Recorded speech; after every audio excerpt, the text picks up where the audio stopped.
بسم اللہ الرحمن الرحیم۔ گمنام ایرو کے معزز ناظرین، السلام علیکم۔ آئیے چلتے ہیں کہانی کی طرف۔ 16 سال کا لڑکا گھر سنبھال لیتا ہے، تو صحیح سمجھتا ہے اسے کم عمری کی شادی سے مسائل پیدا ہوتے ہیں۔ یہ بات ہے تجربے کی جو ہم نے اور ہمارے بزرگوں نے صدیوں میں حاصل کیا تھا۔ ابھی تیری عمر ہے جد و جہد کی، ابھی سے شادی کر لے گا تو آنے والے آٹے دال کا بھاؤ معلوم ہو جائے گا۔ 24-25 سال تک 4-6 بچوں کا باپ بن گیا نا، جد و جہد کا حوصلہ ہی نہیں رہے گا، ذمہ داریوں کا بوجھ کمر توڑ دیتا ہے۔ ذرا سوچ کہ ابھی تو کیا ہے، ابھی تو نے کہیں قدم رکھے ہی نہیں، جمانے کی بات دور کی ہے، ایک جگہ نہیں 10 جگہ کوشش کرے گا تو کہیں قسمت کی مہربانی سے کوئی راستہ بن جائے گا۔ اس کے بعد تلاش کا مرحلہ گزر جاتا ہے اور وقت کے ساتھ ساتھ محنت کرنے والا خود ترقی کرتا جاتا ہے۔ شادو نے اچانک کہا، ابا ٹھیک کہتا ہے ناصر، ابھی سے اپنے پاؤں میں بیڑیاں مت ڈال ورنہ تیرے قدم کہیں جمنے سے پہلے رک جائیں گے۔ ایسی باتوں سے میں حوصلہ ہارنے والا نہیں ہوں۔ شادو، کیا پہلے لوگ ترقی نہیں کرتے تھے جب ان کی شادی کم عمری میں ہو جاتی تھی؟ اور شادی کا آدمی کے کام سے کیا تعلق؟ تو اچھی طرح جانتی ہے میرے عزائم کو، کوئی چیز میری منزل کی راہ میں حائل نہیں ہو سکتی۔ ذمہ داری بڑھتی ہے تو کام کی ضرورت اور لگن بھی بڑھ جاتی ہے۔ اسی لیے کہتے ہیں کہ بیویاں اپنا نصیب ساتھ لاتی ہیں، مگر میں یہاں بحث کرنے اور دلیل دینے نہیں، تجھے لینے آیا تھا۔ شاہ جی نے کہا، لے جانا ہے تو عزت کے ساتھ کیوں نہیں لے جاتا؟ مجھے کیا، اگر تم آج ہی شادی کرنا چاہتے ہو، خود 4 سال انتظار کرنا چاہتا تھا، اس لیے میں نے تجربے کی بات سمجھائی تھی۔ ایسے انتظار کون کر سکتا ہے؟ ساتھ رہتے ہوئے خواہ مخواہ گناہگار بنو گے اور مجرم کہلاؤ گے، چھپ چھپ کے اور دنیا سے ڈر کے رہو گے، رسوائی ہوگی میری بھی اور تم خود اپنی نظر میں گر جاؤ گے۔ میری قوت برداشت جواب دینے لگی۔ شادو، سیدھا صاف جواب دے، مجھے تو میرے ساتھ چل رہی ہے یا نہیں ابھی اسی وقت؟ شاہ جی نے محسوس کیا ہوگا کہ بازی اس نے تقریباً جیت لی ہے۔ اس نے مسکراتے ہوئے کہا، جا چلی جا شادو، اس پاگل کے ساتھ میں تیرا راستہ نہیں روکوں گا، جو نصیب میں ہو وہ ہو کر رہتا ہے۔ میں چاہتا تھا کہ تیری شادی ہو عزت آبرو کے ساتھ، دھوم دھام سے، باڑ میں جائے دھوم دھام، یہ سب چکر بازی کی باتیں ہیں۔ شادو، بعد میں کچھ بھی نہیں ہوگا، شاہ جی میرا دشمن ہو جائے گا، بہت لمبے ہاتھ ہیں اس کے چیلے چانٹے جو سارے شہر میں بھیک مانگتے پھرتے ہیں، ان میں چور ڈاکو بھی ہیں، وہ مجھے قتل کر دیں گے، پولیس مروا دے گی مجھے۔ کیا تو خود نہیں جانتی کہ شاہ جی سے دشمنی کر کے میں کہیں نہیں جی سکتا؟ یہ مجھے بھی غائب کرا دے گا اور تجھے بھی۔ آج میں چلا گیا تو ادھر لوٹ کے نہیں آ سکوں گا، ہم پھر اس دنیا میں کہیں نہیں مل سکیں گے۔ شادو، اس کی باتوں میں مت آ، سوچ میں مت پڑ، بس اٹھ اور چل میرے ساتھ، بے وفائی مت کر مجھ سے، میں جان ہتھیلی پر رکھ کے آیا ہوں۔ شادو، یہ مایوسی کی انتہا کو پہنچ کے میری آخری کوشش تھی جو کامیاب رہی۔ شادو کھڑی ہو گئی، چل پھر کہاں جانا ہے، میں تیرے ساتھ ہوں۔ شاہ جی کی جیتی ہوئی بازی ہارنے سے حالت غیر ہو گئی۔ شادو، پاگل مت بن، میری بات مان لے۔ میں نے کہا، یہی پاگل پن ہماری زندگی ہے شاہ جی، تیری باتوں سے صاف مکاری کی بو آتی ہے، ہمارا راستہ مت روک۔ شادو، تیرے قول پر میں جان دینے آیا تھا، تو نے قول نہ نبھایا تو میں اپنی تیری جان ایک کر دوں گا۔ میں نے کہا نا چل، شادو نے کہا اور ایک بیگ اپنے کندھے پر ڈال لیا۔ ایسے ہی جائے گی تو؟ تجھے کچھ بھی نہیں لینا ہے یہاں سے؟ میں نے کہا، نہیں، یہاں میرا کچھ بھی نہیں تھا، جو تھا وہ بیگ میں ہے، وہ بولی۔ شاہ جی کی صورت قابل رحم ہو گئی، یہ سب تیرا ہی تھا شادو، تیرے لیے ہی سب کچھ کیا تھا میں نے، مجھے کسی چیز کی ضرورت نہیں، بس میں اس دنیا میں نہیں رہنا چاہتی، میں عزت اور آزادی کے ساتھ رہنا چاہتی ہوں۔ یہ جھوٹے اور مکار فقیروں کی کمائی کا صدقہ ہے شاہ جی، حق حلال کی اور محنت کی کمائی میں نے نہیں دیکھی۔ مجھے اپنے باپ سے شرم آتی ہے، نفرت ہونے لگتی ہے، یہ سوچ کر کہ میں کیا ہوں، یہ عیش و آرام، یہ ٹھاٹ باٹ، روپیہ پیسہ سب بیکار ہے میرے لیے۔ میں فقیر ہوں، فقیر کی بیٹی کہلاتی ہوں، فقیروں کی کمائی کھاتی ہوں۔ میں تجھے نہیں جانے دوں گا۔ شادو تیرا دماغ خراب کر دیا ہے اس لڑکے نے، اس نے دھوکہ دیا تجھے تو کیا کرے گی؟ ایسے چاہنے والے 2 دن میں بھاگ جاتے ہیں، ساتھ چھوڑ کے جن کے آگے پیچھے کوئی نہ ہو۔ تو کون سی بیاہ کے کسی عزت دار گھر میں جا رہی ہے جو عزت کی بات کرتی ہے؟ شاہ جی نے برہمی سے کہا۔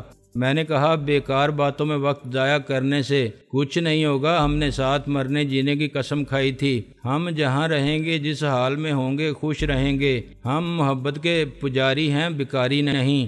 شاہ جی چلانے لگا، سب فضول باتیں ہیں، 4 دن میں ساری محبت ختم ہو جائے گی تو پتہ چلے گا دنیا کیا ہے۔ دنیا صرف پیسے سے ہے، پیسہ نہ ہو تو زندگی عذاب ہو جاتی ہے۔ محبت پیٹ نہیں بھرتی، بچے نہیں پالتی، ضروریات پوری نہیں کرتی۔ ساری دنیا پاگل نہیں ہے کہ پیسے کے پیچھے دوڑ رہی ہے، سب کوٹھی اور کار کے خواب دیکھتے ہیں، محبت کے خواب نہیں۔ میں نے اطمینان سے کہا تو کیا سمجھتا ہے کہ میں بھوکے پیٹ لیٹا ہوا خواب ہی دیکھتا رہوں گا؟ شادو فاقے کرے گی میرے ساتھ؟ نہیں شاہ جی، آج بھی میں خالی ہاتھ نہیں ہوں، میں شادو کو آرام سے رکھوں گا اور اسے وہ عزت ملے گی میرے ساتھ جو فقیروں کی دنیا میں تیرے جیسے لاکھوں کمانے والے نہیں دے سکتے، کیونکہ خود ان کے پاس عزت نہیں ہوتی، عزت پیسے سے نہیں ملتی۔ یہ سب نادانی کی باتیں ہیں، عزت صرف پیسے سے ملتی ہے، آنکھیں کھول کے دیکھے گا تو پتہ چلے گا۔ شاہ جی نے کہا،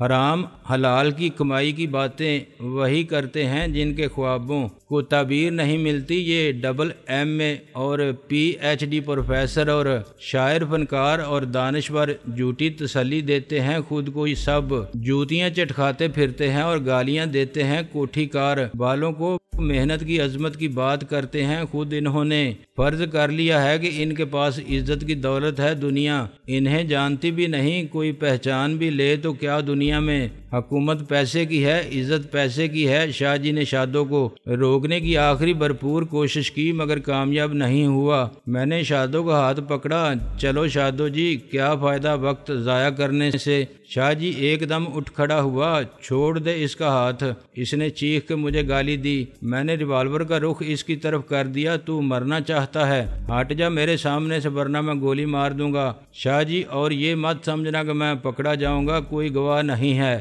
اس وقت کسی کے ہاتھ نہیں آؤں گا میں۔ شاید میرے لہجے سے اور میری صورت سے اس نے اندازہ کر لیا کہ مجھے اپنے جذبات پر قابو نہیں ہے، میں جو کہہ رہا ہوں کر بھی سکتا ہوں۔ وہ پیچھے ہٹ گیا۔ میں تجھے چھوڑوں گا نہیں، کمینے حرامی کتے، میں دیکھتا ہوں تو مجھ سے بچ کے کہاں جاتا ہے۔ دنیا بہت چھوٹی جگہ ہے میرے لیے، میں تلاش کر لوں گا تجھے، اور شادو تیرے سامنے میں نے اس کے ٹکڑے کر کے کتوں کو نہ ڈالے تو میرا نام شاہ جی نہیں۔ تو مجھ پر تھوک کے جا رہی ہے اپنے باپ کے منہ پر۔ شادو کے قدم رک گئے، اس نے پلٹ کے دیکھا۔ تمہاری بیٹی نہیں ہوں میں شاہ جی، میں نے کبھی تمہیں اپنا باپ نہیں سمجھا، اس لیے کہ تم میرے باپ نہیں تھے، مجھے معلوم ہے سب۔ شاہ جی پر ان الفاظ کا وہ اثر ہوا جو کسی دلیل کا نہیں ہوا تھا، اور ریوالور کی نال سے چانکنے والی موت سے آنکھیں چار کر کے نہیں ہوا تھا۔ وہ اپنی جگہ پر منجمد ہو گیا اور پلک جھپکائے بغیر شادو کو دیکھتا رہا۔ کیا معلوم ہے تجھے شادو؟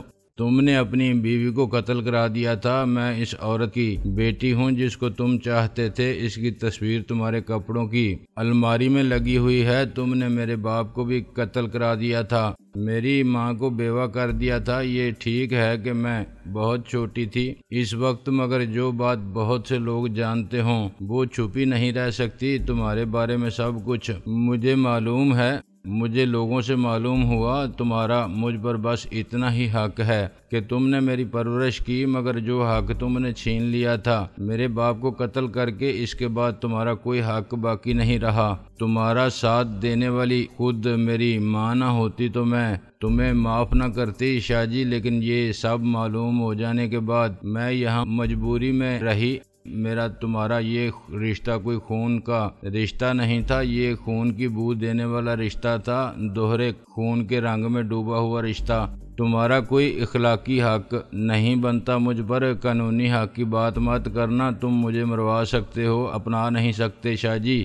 اب اس نے میرا ہاتھ پکڑا اور ہم دروازے سے گزر کے باہر آ گئے۔ میں نے اپنا رخ دروازے کی طرف رکھا اور الٹے پاؤں چلتا گیا۔ مجھے ڈر تھا کہ شاہ جی ہمارے پیچھے دوڑے گا، وہ ریوالور نکال لے گا اور اپنی شکست کو فتح میں بدلنے کی آخری کوشش ضرور کرے گا، مگر وہ اپنی جگہ کھڑا رہا۔ شاید اس نے سمجھ لیا تھا کہ شادو اب واپس نہیں آئے گی۔ خود فریبی کا کھیل ختم ہو گیا تھا۔ کھیل تو بہت پہلے ہی ختم ہو گیا تھا، جب برسوں نادانی اور لا علمی کے پردے میں چھپی رہنے والی حقیقت نے خود کو شادو پر آشکار کر دیا تھا۔ لیکن اس کے بعد شادو مربت یا مجبوری میں انجان بن کے رہی۔ اب وہ سچ سے انکار کرتا بھی تو کیسے؟ شادو نے جھوٹ کا رشتہ ہی ختم کر دیا تھا۔ زینے پر اترنے سے پہلے میں نے دروازے کی کنڈی باہر سے لگا دی۔ میرا ذہن اور اعصاب میرے قابو میں نہیں تھے۔ یہاں آنے سے پہلے ایک مبہم سی امید تھی کہ شاید تقدیر مہربان ہو تو شادو سے ملاقات ہو جائے یا اس کی ایک جھلک ہی نظر آ جائے۔ یہ خیال نہیں تھا کہ اچانک فیصلے کی گھڑی آ جائے گی۔ ریوالور ساتھ ہونے کے باوجود میں نے یہ نہیں سوچا تھا کہ میں اس کی مدد سے شادو کو چھین لاؤں گا اور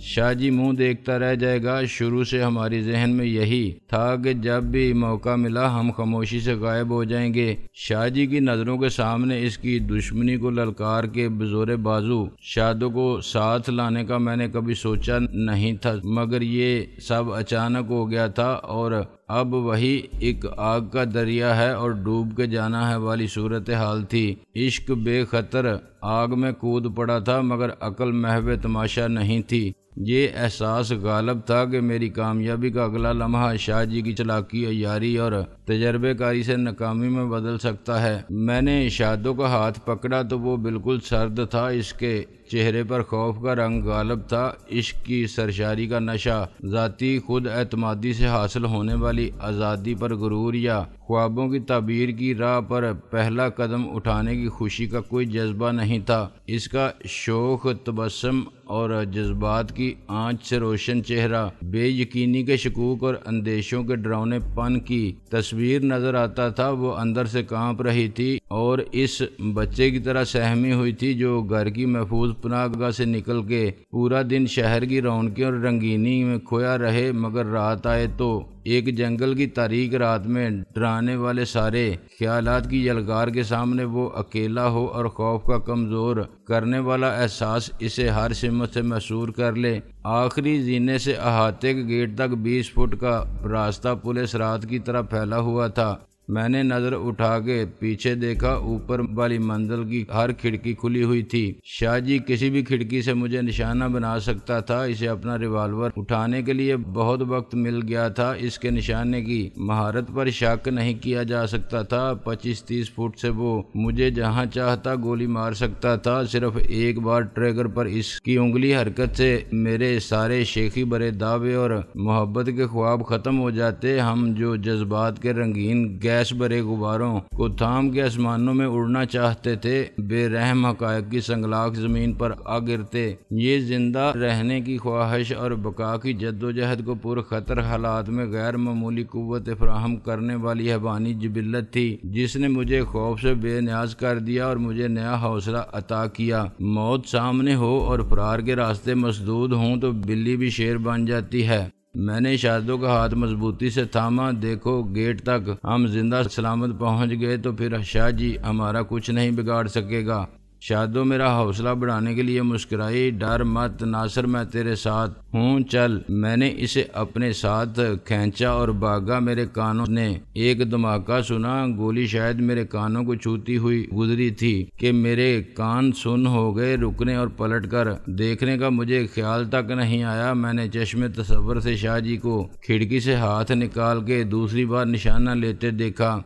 میں اور تیز بھاگا۔ شادو نے خود بخود میری تیز رفتاری کا ساتھ دیا۔ وہ لڑکھڑائے اور گرے بغیر مجھ سے منسلک رہی۔ ہم نے ایک دوسرے کی طرف بھی نہیں دیکھا۔ فائر کی آواز کے بعد کوئی گرتا یا چیخ مارتا تو بتائے بغیر معلوم ہو جاتا کہ گولی کس کو لگی ہے، مگر ایسا کچھ نہیں ہوا تھا۔ اب صرف چند قدم کی بات تھی، لیکن مجھے اپنا بیگ بھی اٹھانا تھا۔ میں ایک جست میں بیگ کے ساتھ لوٹا، پھر اچانک اچانک میں نے خود کو شادو کے ساتھ گیٹ کے باہر پایا اور مجھے یقین آیا کہ دوسری گولی کو بھی دستے اجل نے ادھر ادھر کر دیا تھا، کیونکہ خدا کی عطا کردہ زندگی کی مہلت ابھی تمام نہیں ہوئی تھی۔ شادو لرز رہی تھی اور اس کی سانس بری طرح پھولی ہوئی تھی۔ میں نے اس کا بازو تھام لیا۔ شادو جی بس اب خطرے کی بات نہیں رہی۔ اس نے بڑی مشکل سے سر ہلایا۔ اس کے پاس الفاظ نہیں تھے اور منہ سے کچھ کہنے کی طاقت نہیں تھی۔ ہم سڑک پر آ کے بھی بھاگتے رہتے تو سب دیکھنے والوں کی نظر میں مشکوک ہو جاتے۔ تیز تیز چلتے ہوئے میں نے آگے پیچھے دیکھا، لیکن مجھے دور دور تک کوئی رکشا یا تانگا نظر نہیں آیا۔ مجھے ایسا لگ رہا تھا کہ شادو کسی وقت بھی گر کے بے ہوش ہو جائے گی۔ سب ٹھیک ہو جائے گا شادو، میں نے پھولی ہوئی سانس کو قابو میں رکھ کے پرسکون اور پر اعتماد نظر آنے کی پوری کوشش کی۔ ہم یہاں سے نکل جائیں۔ اس کے لبوں پر ایک دبی دبی مسکراہٹ ایسے نمودار ہوئی جیسے خوشی میں آنسو کا ایک قطرہ بے اختیار آنکھوں سے نکل آتا ہے۔ یہ مسکراہٹ بھی امید روشنی دینے والی تھی، جیسے بادلوں سے بھرے آسمان کے آخری کنارے پر پل بھر کے لیے نمودار ہونے والی سورج کی کرن جو صبح کی خبر دیتی ہے، جو بتاتی ہے کہ رات ختم ہو گئی۔ جیسے جیسے اس گھر سے فاصلہ بڑھتا گیا، میرا خوف کم ہوتا گیا۔ میرے اور شادو کی حالت میں ٹھہراؤ آتا گیا۔ ہمارے قدم زیادہ سکون اور اعتماد کے ساتھ زمین پر پڑنے لگے اور ہمارا اپنے مستقبل کے خوابوں پر یقین پھر بحال ہونے لگا۔ ہم بار بار مڑ کے دیکھنے کے باوجود اندر سے پھوٹنے والی خوشی کے احساس سے مغلوب ہوتے گئے۔ خاموشی کی زبان میں چلانے لگے، ہم کامیاب ہوئے۔ ہم نے وہ کر دکھایا جو چاہا اور جو شراب تھا اسے حقیقت بنا دیا۔ میرا ذہن دباؤ سے آزاد ہونے لگا اور دہشت کا بلا جس نے مجھے جکڑ رکھا تھا ایسے ختم ہونے لگا جیسے سورج سے نکل آنے کے بعد دھوپ میں دھند تحلیل ہونے لگتی ہے۔ موڑ کے بعد مجھے ایک رکشہ نظر آیا تو میں ہاتھ ہلاتا ہوا اس کے پیچھے دوڑا اور نہ جانے کیا سوچ کے گولی کی رفتار سے جانے والے رکشہ ڈرائیور نے بریک لگا دیے۔ میں کچھ کہے بغیر شادو کے ساتھ اس میں بیٹھ گیا۔ میں نے اسے جوہری کوارٹر جانے کا کہا، مگر آدھے راستے میں مال پر رکشے کی ٹکر ایک سائیکل والے سے ہو گئی۔ سائیکل والا معمولی زخمی ہوا تھا، مگر اس نے سائیکل کا نقصان پورا کرنے کا مطالبہ کر کے مجمع اکٹھا کر لیا۔ یہ ثابت کرنا مشکل تھا کہ غلطی کس نے کی تھی، مگر رائے عامہ سائیکل والے سے ہمدردی رکھتی تھی۔ میں نے بہتر سمجھا کہ رکشہ چھوڑ دیا جائے، یہ جھگڑا جلد ختم ہوتا نظر نہیں آتا تھا۔ میں اور شادو بس اسٹاپ پر کھڑے ہو گئے۔ میں نے کہا، شادو ڈر کی اب کوئی بات نہیں، ایسا تم سوچ سکتے ہو۔ اس نے کہا، کیوں، تمہیں کس کا ڈر ہے؟ تمہارے ساتھ میں ہوں۔ ڈر بھی تو اسی کا ہے کہ تم نے ساتھ چھوڑ دیا پھر۔ میں نے کہا، پاگل، بھروسہ نہیں ہے ابھی تک مجھ پر؟ تم نے جو چاہا میں نے وہی کیا، حالانکہ آسان کچھ بھی نہیں تھا۔ تم مرد ہو، اکیلے بھی جی سکتے ہو۔ میرا کوئی گھر نہیں رہا، ایک گھر تھا جو میں نے چھوڑ دیا۔ میں بالکل اکیلی ہوں ناصر، میرے ساتھ بھی اکیلا سمجھتی ہو خود کو؟ مجھے بہت ڈر لگتا ہے یہ سوچ کے کہ تم بعد میں پچھتانے نہ لگو، مجھے اپنے پاؤں کی زنجیر نہ سمجھنے لگو۔ تمہارے ارادے بہت بلند ہیں اور منزل بہت آگے، پتہ نہیں میں تمہاری تیز رفتاری کا ساتھ دے پاؤں گی یا نہیں۔ میں نے کہا، تمہیں ذہنی انتشار میں ایسی باتیں سوج رہی ہیں، یہ سب تو پہلے سے طے تھا، اب سوچ سوچ کے پریشان ہونا کیسا؟ میری اور تمہاری منزل الگ تو نہیں ہے، جو ہوا اسے بھول جاؤ، آگے دیکھو، آنے والے اچھے وقت کے بارے میں سوچو اور خوش ہو جاؤ۔ میں نے کہا، اب ہم کہاں جائیں گے ناصر؟ اپنے گھر؟ ایسے ہی تو نہیں آ گیا تھا تمہیں لینے؟ میں اس کے لیے بالکل تیار نہیں تھی، ایسا سوچتی ضرور تھی، مگر یہ پتہ نہیں تھا کہ یہ سب اچانک ہو جائے گا۔ وہ بولی، اسی لیے تم نے کچھ بھی ساتھ نہیں لائیں، پہننے کے لیے کپڑے تک نہیں؟ اس نے کہا، وہاں سے کچھ لانا نہیں چاہتی تھی، میں لاتی بھی کیسے؟ سوچا تھا ضروری چیزیں لے لوں گی، مگر ایسی کوئی چیز نہیں تھی، زیور یا نقد پیسہ نہ صحیح، تمہارے کاغذات تو ہوں گے۔ کیسے کاغذات؟ وہ بولی، میٹرک کا سرٹیفکیٹ تھا، وہ پھر مل جائے گا، چیک بک بھی دوسری لے لوں گی۔ مگر ناصر، کس کا ہے وہ مکان جہاں تم مجھے لے جا کے رکھو گے، اور کون ہوگا وہاں؟ کوئی نہیں، بس میں اور تم۔ میں نے کہا، اب تم سوچ رہی ہو کہ اکیلے ہم کیسے رہیں گے؟ سوچنا تو پڑتا ہے۔ میں نے کہا، مت سوچو، ہمارے ساتھ ہیر رانجھا ہوں گے۔ ایک ہی گھر میں لیلا مجنو اور ہیر رانجھا نہیں آئی بات سمجھ میں؟ شاہ جی کے سامنے کیا کہہ رہے تھے تم؟ میں نے کہا غلط نہیں کہہ رہا تھا، وہ سب بھی ہوگا، گھبراؤ نہیں، پہلے چل کے گھر دیکھو، گھر میں ابھی کچھ نہیں ہے، تمہارے پاس تو پہننے کے لیے کپڑے بھی نہیں ہیں، سب خریدنا پڑے گا۔ چلو پھر یہاں کیوں کھڑے ہو؟ وہ بولی۔ میں سوچ رہا تھا کہ رئیس کو دیکھ لوں، وہ ہسپتال میں داخل ہے۔ کیوں، اسے کیا ہوا؟ کچھ نہیں، میں نے کہا اس کو میری جرم کی سزا دی تھی شاہ جی نے، کیونکہ وہ میرا دوست تھا، صبح سے انتظار کر رہا ہوگا، میں نے ڈاکٹر مشہود کے ہسپتال میں داخل کرا دیا تھا۔ وہی ڈاکٹر مشہود جن کے ساتھ تم رہتے تھے؟ ہاں، اس ہسپتال میں ان کا بہت روب ہے، رئیس کا نام فقیر محمد لکھوایا تھا شاہ جی کے ڈر سے۔ چلو پیدل چلتے ہیں، ہسپتال سامنے ہی ہے۔